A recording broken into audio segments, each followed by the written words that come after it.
আসসালামু আলাইকুম। Narayanganj high school and কলেজের অনলাইন পাঠদান কার্যক্রমে তোমাদের সবাইকে স্বাগত জানাচ্ছি। আমি আরিফা সুলতানা আজকে পঞ্চম শ্রেণীর বাংলা বিষয় নিয়ে আলোচনা করব। আজকে আমি পঞ্চম শ্রেণীতে পড়াবো একটি গল্প। গল্পের নাম হচ্ছে হাতি আর শেয়ালের গল্প। চলো তবে গল্পটি জেনে নিই। সে অনেক অনেক দিন আগের কথা। চারিদিকে তখন কি সুন্দর সবুজ বন, ঝোপঝাড় আর দিগন্তে ঝুঁকে পড়া নীল আকাশের ছোঁয়া। অনেক দিন আগের কথা, চারিদিকে তখন ছিল বন, জঙ্গল আর ঝোপঝাড়, আর দিগন্তের দিকে যেন নীল আকাশ ঝুঁকে পড়ছে। এরকম দিনগুলোতে মানুষেরা থাকতো লোকালয়ে আর পশুরা জঙ্গলে। এই সময়গুলোতে মানুষ থাকতো লোকালয়, মানে যেখানে মানুষরা বসবাস করে, বসবাসের জায়গায়। আর পশুরা কোথায় বাস করত? পশুরা বাস করত জঙ্গলে। জঙ্গল মানে হচ্ছে অরণ্য বা বন। মানুষ তখন একটু একটু করে সভ্য হচ্ছে, কি করে সবার সঙ্গে মিলেমিশে থাকা যায় শিখছে সেসব কায়দা কানুন। মানুষ আস্তে আস্তে সভ্যতার দিকে অগ্রসর হচ্ছে, কিভাবে একে অপরের সঙ্গে মিলেমিশে থাকা যায় সেই নিয়মকানুনগুলো শিখছে। ওদিকে বনে বনে তখন পশুদের রাজত্ব। হাজার রকমের প্রাণী, অসংখ্য পাখপাখালি। বেশ শান্তিতেই কাটছিল বনের পাখি আর প্রাণীদের দিনগুলো। কিন্তু একদিন হলো কি, তাড়া খেয়ে মস্ত একটি হাতি বনে ঢুকে পড়ল। হাতিটার সে কি বিশাল শরীর, পাগুলো বটপাকুড় গাছের মতো মোটা। বটপাকুড় গাছ বলতে বোঝানো হচ্ছে বট গাছের মতো, পাগুলো একদম বট গাছের মতো মোটা মোটা, অনেক প্রশস্ত। সুর এতটাই লম্বা যে আকাশের গায়ে গিয়ে বুঝি ঠেকবে। হাতিটার সুর এতটাই লম্বা ছিল, উঁচু করলে মনে হবে যেন আকাশের গায়ে গিয়ে ঠেকবে। তার গায়েও অসীম জোর। এই শরীর আর শক্তি নিয়েই তার যত অহংকার। মেজাজও দারুণ তিরিক্ষি।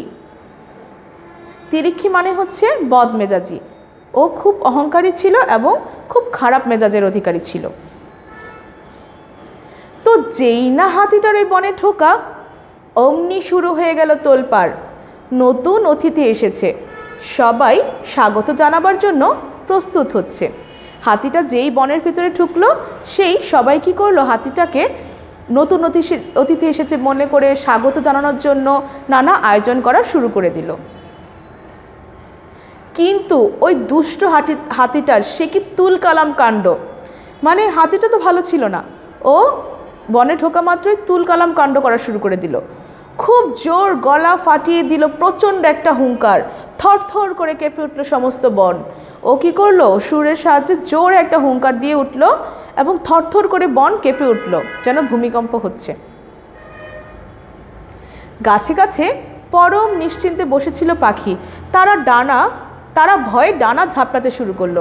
গাছে গাছে যে পাখিরা পরম নিশ্চিন্তে বসেছিল, তারাও কি করলো, হঠাৎ করে হুঙ্কার শুনে ভয়ে ডানা ঝাপটাতে শুরু করে দিল।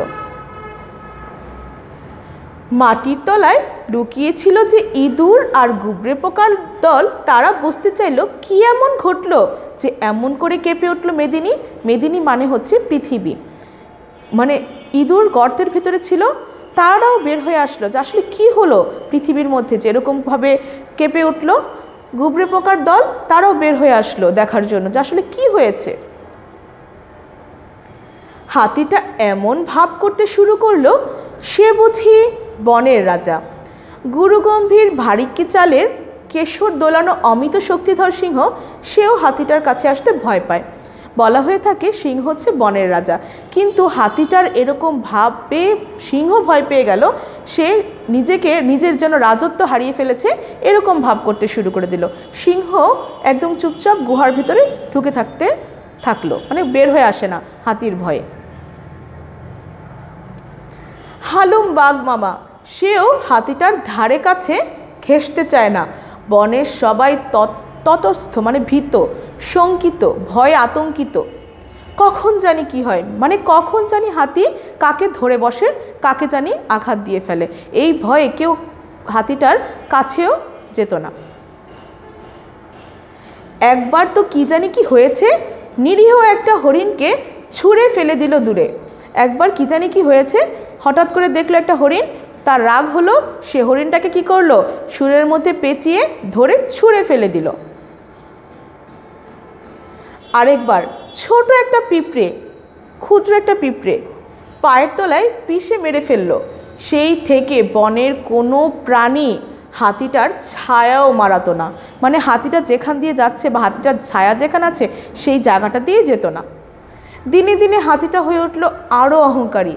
এই নিয়ে বনে কারো মনে শান্তি নেই। অনেক অহংকারী হয়ে যাওয়ার ফলে হাতিটা কি করতো, যাকে তাকে যখন তখন ক্ষতি করে ফেলতো, যাকে তাকে আঘাত করত। এই ভয়ে বনের সকল প্রাণীরা ভীত ছিল যে কখন জানি কাকে কি করে ফেলে হাতি। কিন্তু এভাবে কি দিন যায়? আসলে কি যাওয়া সম্ভব? ভয়ে ভয়ে কি দিন কাটানো সম্ভব? এক সন্ধ্যায় বনের সব প্রাণী এসে জড়ো হলো সিংহের গুহায়।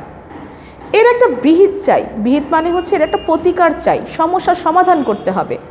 সবার মুখে এক কথা, বাঘ, ভালুক, সিংহ, বানর, হরিণ, বনবিড়াল, শিয়াল সবাই সলা পরামর্শ করতে বসলো।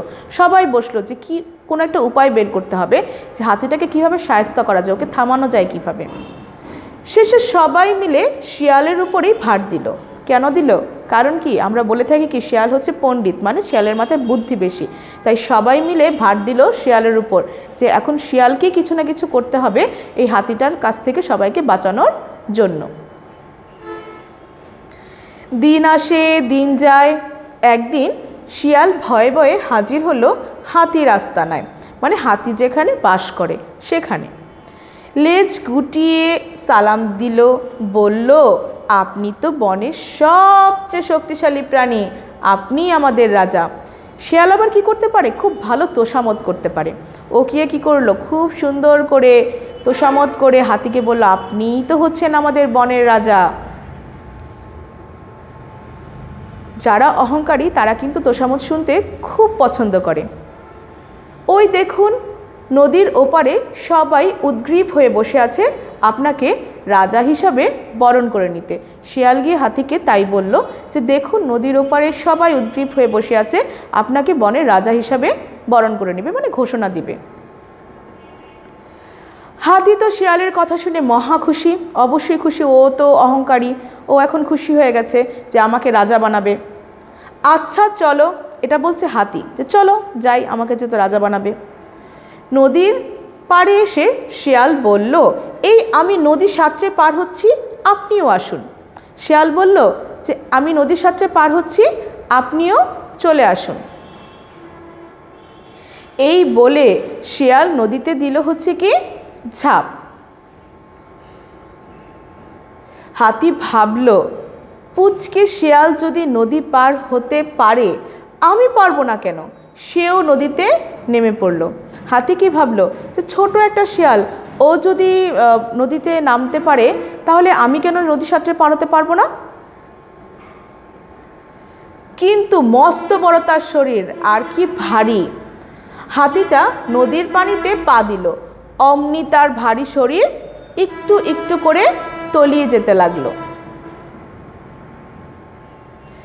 তলিয়ে যেতে যেতে হাতি বলল, শিয়াল ভাইয়া আমাকে বাঁচাও।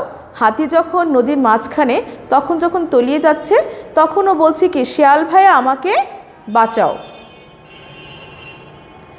শিয়াল ততক্ষণে নদী পার হয়ে তীরে উঠে এসেছে। বনের সমস্ত প্রাণী তার পেছনে এসে দাঁড়ালো। শিয়াল হাতিকে বলল, তোমাকে বাঁচাবো আমরা?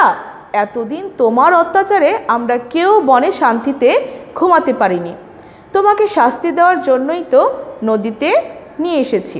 শিয়াল তখন বলল, এতদিন তোমার যন্ত্রণায় আমরা কি করতে পারিনি, শান্তিতে থাকতে পারিনি, তোমাকে শাস্তি দিব বলেই তো আমরা কি করেছি, নদীতে নিয়ে এসেছি।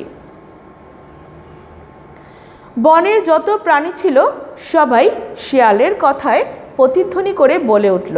বনের যত প্রাণী ছিল শিয়ালের কথায় প্রতিধ্বনি, মানে শিয়ালের কথাকে রিপিট করা শুরু করলো, আরেকবার বলা শুরু করলো, প্রতিধ্বনি করে বলে উঠল, ঠিক বলেছ শিয়াল ভাইয়া, আর দেখব না হাতির ছায়া, আমরা এখন মুক্ত স্বাধীন, নাচছি সবাই তাধিন ধিন। তাধিনা তাধিন, তাধিন তাধিন, মানে ওরা ছড়া কাটছিল আর এটা বলছিল আনন্দে।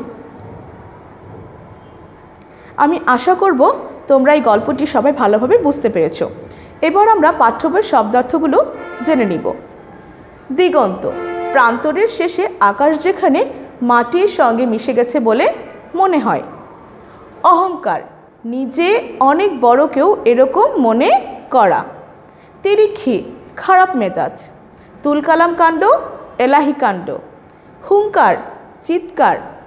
মেদিনী, পৃথিবী। তটস্থ, ব্যতি ব্যস্ত। শঙ্কিত, ভীত। শক্তিধর, শক্তি আছে যার। আস্তানা, বসবাসের জায়গা বা বাসস্থান। উদ্গ্রীব, প্রতি মুহূর্ত অপেক্ষা করা। সমস্বরে একসঙ্গে শব্দ করা বা কথা বলা। এখন আমরা জেনে নিব হচ্ছে পাঠ্য বই সংশ্লিষ্ট অনুচ্ছেদ। এই অনুচ্ছেদের জন্য কোন অংশটুকু হবে তা তোমরা বইয়ে দাগিয়ে নিবে। তোমরা বইয়ে দাগিয়ে নাও হচ্ছে, এক সন্ধ্যায় বনের সব প্রাণী এসে জড়ো হলো সিংহের গুহায়। এখান থেকে শুরু করে শিয়াল ততক্ষণে নদী পার হয়ে তীরে উঠে এসেছে, বনের সমস্ত প্রাণী তার পেছনে। এই পর্যন্ত তোমরা বইয়ে দাগিয়ে নিবে। এবার চলো শব্দের অর্থ জেনে নিই। গুহা, গর্ত। বিহিত, প্রতিকার। শলা পরামর্শ, আলাপ আলোচনা। আস্তানা, বসবাসের জায়গা। বরণ, সাদরে গ্রহণ। ঝাঁপ, লাফ। ভায়া, ভাই। পুচকে, অত্যন্ত ছোট। এবার নিচের প্রশ্নগুলোর উত্তর দাও। 2 নংয়ে আসে হচ্ছে প্রশ্ন উত্তর। ক নম্বর প্রশ্ন হচ্ছে, সিংহের গুহায় সব প্রাণী জড়ো হলো কেন? 2টি বাক্যে লেখো। এটাতে নাম্বার থাকে 2, তাই অনেক সময় 2টি বাক্য উল্লেখ করে দেওয়া থাকে। উত্তর হচ্ছে, হাতির অত্যাচারে বনের সব প্রাণী অতিষ্ঠ ছিল। হাতির এই অত্যাচার থেকে কি করে রক্ষা পাবে সে বিষয়ে পরামর্শ করতে বনের সব প্রাণী সিংহের গুহায় জড়ো হলো। খ নম্বর হচ্ছে, সবাই মিলে শিয়ালকে দায়িত্ব দিল কেন? কেন শিয়ালের উপর দায়িত্বটা পড়েছিল? উত্তর হচ্ছে, শিয়ালকে অধিকতর বুদ্ধিমান মনে করায় সবাই মিলে তাকে দায়িত্ব দিল। হাতির অত্যাচার থেকে রক্ষা পাওয়ার জন্য বনের সব পশুরা একদিন সিংহের গুহায় জড়ো হলো। সবাই সলা পরামর্শ করে শিয়ালকে সবচেয়ে বুদ্ধিমান ও উপযুক্ত মনে করে। এ কারণে সবাই মিলে দায়িত্বটি শিয়ালকে দিল। সবাই সলা পরামর্শ না আলোচনা করে বলল যে না, শিয়ালই হচ্ছে একমাত্র বুদ্ধিমান প্রাণী, ওকে দায়িত্বটা দেওয়া হোক যে কীভাবে শায়েস্তা করা যায় হাতিকে। শিয়াল কিভাবে বনের পশু পাখিকে রক্ষা করলো? শিয়াল তার বুদ্ধিমত্তা ও কৌশল দিয়ে হাতির অত্যাচার থেকে বনের পশু পাখিকে রক্ষা করলো।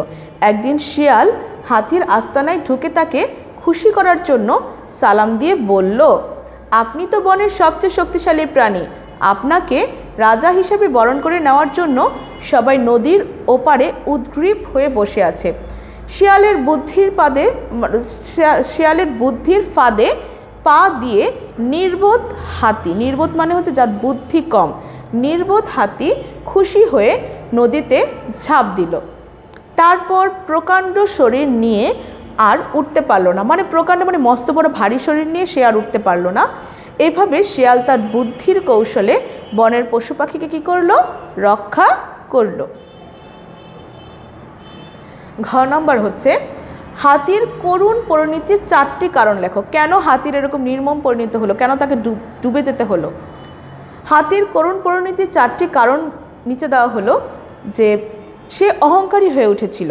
অহংকারী হয়ে ওঠা, নিজেকে রাজা প্রমাণের চেষ্টা করা, অন্যান্য প্রাণীদের তুচ্ছ ভাবা, বনের প্রাণীদের অত্যাচার করা। এই কারণে তার কি হয়েছিল? করুণ পরিণতি হয়েছিল। এবার আমরা জেনে নিব হচ্ছে এক কথায় প্রকাশ। দিকের শেষ সীমা দিগন্ত, যা বিন্দুর মতো ছোট, বিন্দু সদৃশ। অহংকার করে যে অহংকারী, প্রতি মুহূর্তে অপেক্ষা করা উদ্গ্রীব, হাতির ডাক বৃংহিত, সিংহের গর্জন নাদ, খারাপ মেজাজ তিরিক্ষি। যেখানে মানুষ বসবাস করে লোকালয়, যার শক্তি অনেক বেশি শক্তিশালী, আগমনের জন্য অভিবাদন স্বাগত, অহংকার নেই যার নিরহংকারী, রাজ্য পরিচালনা করেন যিনি রাজা, একসঙ্গে শব্দ করা সমস্বরে, বিনীত বা ভদ্র নয় যে দুর্বিনীত। এবার আমরা জানবো হচ্ছে ক্রিয়াপদের চলিত রূপ। সাধুরূপ চলিত রূপ। কাটিতেছিল কাটছিল, আসিয়াছে এসেছে, দিয়াছে দিয়েছে, যাইতেছে যাইতেছি যাচ্ছি, যাইতে যেতে, হইতেছে হচ্ছে, আনিয়াছি এনেছি, বাঁচাইতে বাঁচাতে, বসিয়াছিল বসেছিল, ফাটাইয়া ফাটিয়ে, দাঁড়াইল দাঁড়ালো, বাঁচাইব বাঁচাবো। এবার জানবো হচ্ছে সমার্থক শব্দ। প্রদত্ত শব্দ সমার্থক শব্দ। মেদিনী পৃথিবী, রাজা বাদশাহ, মাটি মৃত্তিকা, হাতি হস্তি, বন অরণ্য, লোকালয় আবাসস্থল, হরিণ মৃগ, অতিথি মেহমান, শুরু আরম্ভ বানর, শাখা মৃগ, উদ্গ্রীব উৎকণ্ঠিত, শক্তিশালী বলবান। এবার আমরা জেনে নিব হচ্ছে বিপরীত শব্দ। মূল শব্দ বিপরীত শব্দ। শান্তি অশান্তি, ধনী নিঃশব্দ, শক্তিশালী দুর্বল, অহংকারী নিরহংকারী, স্বাধীন পরাধীন, শক্তিধর শক্তিহীন, বুদ্ধিমান বোকা, গম্ভীর চপল, চপল মানে কি যারা বেশি কথা বলে, আর গম্ভীর মানে যে কম কথা বলে, গুরু গম্ভীর থাকে, বরণ বিদায়, তিরিক্ষী শান্ত, দুর্বিনীত বিনীত, নিরীহ উদ্ধত, নিশ্চিত চিন্তিত, যথেষ্ট সামান্য। এবার আমরা জানবো হচ্ছে যুক্তবর্ণ। যুক্তবর্ণগুলো ভেঙে শব্দ তৈরি করব এবং যে শব্দ তৈরি করব সেই শব্দ দিয়ে আমি কি করব, বাক্য গঠন করব। এখানে আমি যে গল্পটা দিয়েছি সেই গল্পের আলোকে বাক্য গঠন করেছি। তোমরা তোমাদের পছন্দ মতো শব্দ দিয়ে বাক্য গঠন করতে পারবে। ক্ষীয় কযোগ মূর্ধন্যস্য তিরিক্ষী, হাতিটার মেজাজটাও দারুণ তিরিক্ষী। দন্তাশয়ত দন্তাসযুক্ত আস্তানা, একদিন শিয়াল ভয়ে ভয়ে হাজির হলো হাতির আস্তানায়। তয়ব তযোগ্য রাজত্ব, এখানে আমি ভুলে শব্দ লিখিনি, তোমরা অবশ্যই শব্দ লিখে নিবে যে রাজত্ব, বনে বনে পশুদের রাজত্ব। গয় রফলা গযোগ রফলা গ্রাম, গতকাল আমি গ্রামের বাড়িতে বেড়াতে গিয়েছিলাম। কয়ত কযুক্ত শক্তি, হাতিটার গায়ে অনেক শক্তি। আমি আবারও বলে দিচ্ছি যে এখানে শব্দ অবশ্যই তৈরি করতে হবে, শব্দ তৈরি না করলে কিন্তু নম্বরটা কাটা যাবে। এখানে পুরোটার মধ্যে 2 নম্বর করে দেওয়া থাকে, ভাঙার জন্য হচ্ছে 0.5, শব্দ তৈরি করার জন্য হচ্ছে 0.5, আর হচ্ছে বাক্য গঠনের জন্য হচ্ছে 1। এভাবে নম্বরটা বিশ্লেষণ করা থাকে। এখন অনুচ্ছেদ পড়ে কে কি কোথায় কখন কবে কিভাবে প্রভৃতি শব্দগুলো একবার ব্যবহার করে 5টি প্রশ্ন তৈরি করো। অনুচ্ছেদটা হচ্ছে যে হাতি তো শিয়ালের কথা শুনে মহা খুশি। তাহলে এখান থেকে প্রশ্ন হচ্ছে যে হাতি কার কথা শুনে মহা খুশি, কার কথা শুনে খুশি হলো বা মহা খুশি হলো। আচ্ছা চলো নদীর পাড়ে এসে নদীর পাড়ে এসে শিয়াল বলল, এই আমি নদী সাঁতরে পার হচ্ছি, আপনিও আসুন। তাহলে শিয়াল হাতিকে নিয়ে, যেহেতু এখানে নদীর পাড়ে এসে কথাটা আসছে, তাহলে এখান থেকে আমি প্রশ্ন তৈরি করতে পারি যে হাতি শিয়ালকে নিয়ে কোথায় গেল, যেহেতু নদীর পার কথাটা এখানে আছে। এই বলে আমি নদী পার হচ্ছি, এই বলে শিয়াল নদীতে দিল ঝাঁপ। তাহলে নদীর পাড়ে এসে শিয়াল কি বলল, উপরে যে কথাটা আছে সেই কথাটা থেকে আমি প্রশ্ন তৈরি করতে পারি যে নদীর পাড়ে এসে শিয়াল কি বলল। তাহলে হাতি ভাবলো পুচকি শিয়াল যদি নদী পার হতে পারে আমি পারবো না কেন, সেও নদীতে নেমে পড়লো। এই অংশটুকু থেকে মাঝখানে একটা প্রশ্ন তৈরি করা যায় যে কে নদীতে ঝাঁপ দিল, এই বলে শিয়াল নদীতে ঝাঁপ দিল। এই লাইন থেকে আমি প্রশ্ন করতে পারি যে কে নদীতে ঝাঁপ দিল। তারপরে প্রশ্ন তৈরি করা হয়েছে যে শিয়াল কিভাবে হাতিকে নদীতে নামালো, আমি পারবো না, সেও নদীতে নেমে পড়লো। এই সম্পূর্ণ অনুচ্ছেদের কথা থেকে বোঝা যাচ্ছে যে শিয়াল হাতিকে উদ্বুদ্ধ করেছে নদীতে নামানোর জন্য। তাই এখান থেকে একটা প্রশ্ন করা যায় যে হাতি কিভাবে শিয়ালকে নদীতে নামালো। ও নম্বর প্রশ্ন হচ্ছে যে, ভুল বলেছিলাম তখন, ও নম্বর প্রশ্নটা হচ্ছে যে শিয়াল কিভাবে হাতিকে নদীতে নামালো, কারণ এখানে শিয়াল হাতিকে নদীতে নামতে বলেছিল। এবার আমরা দেখে নিব হচ্ছে বিরাম চিহ্ন। আমরা প্রত্যেকেই তোমরা কি করবে, যে বইয়ের মধ্যে বিরাম চিহ্নের জন্য যে অনুচ্ছেদগুলো আছে সেগুলো দাগিয়ে নিবে। যে মানুষ তখন একটু একটু করে সভ্য হচ্ছে, কি করে সবার সঙ্গে মিলেমিশে থাকা যায় শিখছে সেসব কায়দা কানুন। ওদিকে বনে বনে তখন পশুদের রাজত্ব, হাজার রকম প্রাণী, অসংখ্য পাখপাখালি। এতটুকু পর্যন্ত একটা। 2 নম্বর হচ্ছে একদিন শিয়ালের ভয়ে ভয়ে হাজির হলো, একদিন শিয়ালের ভয়, এখানে শিয়ালের হবে না, শিয়াল।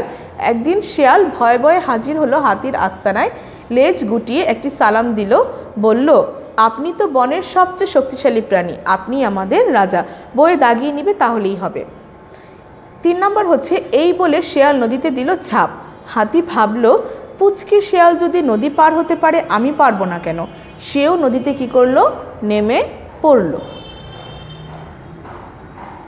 আমি এতক্ষণ যে তোমাদের গল্পটা পড়ালাম, সেখান থেকে বাড়ির কাজ হিসেবে তোমাদের থাকবে হচ্ছে এই হাতি আর শিয়ালের গল্পের যে রিডিংটা আছে, এটা তোমরা ভালোভাবে পড়বে, শব্দার্থগুলো শিখবে, পাঠ্য বই সংশ্লিষ্ট অনুচ্ছেদ, সমার্থক শব্দ, বিপরীত শব্দ, ক্রিয়াপদের চলিত রূপ, এক কথায় প্রকাশ, তারপর হচ্ছে যুক্ত বর্ণ, বিরাম চিহ্ন, অনুচ্ছেদ পড়ে প্রশ্ন তৈরিকরণ, এগুলো তোমরা সবাই খাতায় তুলে ফেলবে, নোট করবে এবং শিখে ফেলবে।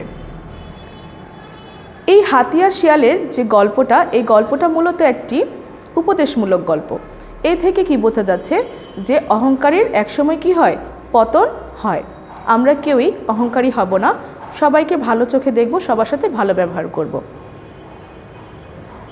আজ তাহলে এই পর্যন্তই। পরবর্তীতে তোমাদের সাথে নতুন কোনো পড়া নিয়ে হাজির হব। তোমরা সবাই ভালো থাকবে, সুস্থ থাকবে।